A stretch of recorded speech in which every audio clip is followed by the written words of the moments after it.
1995 году шли ожесточенные бои за город Грозный. Город бомбили. В тот день коридоры 9-й городской больницы были завалены телами раненых.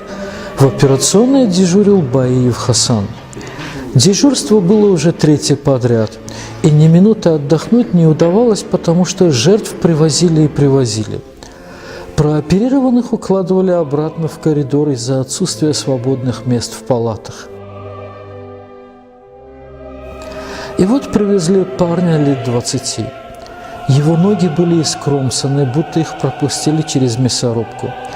Его нужно было срочно оперировать. Но на столе лежал человек, и операцию необходимо было закончить. Медсестра перевязала ему ноги, чтобы остановить кровотечение.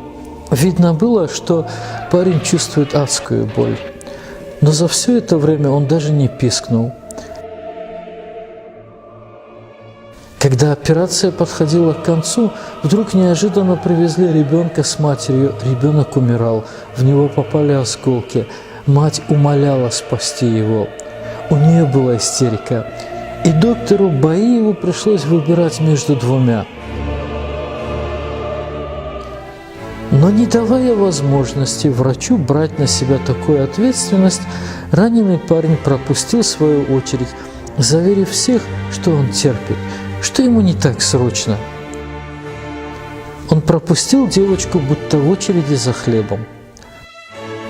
Пока ребенка оперировали, этот парень умер.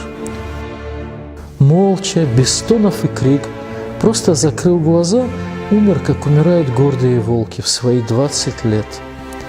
Он поступил как истинный горец.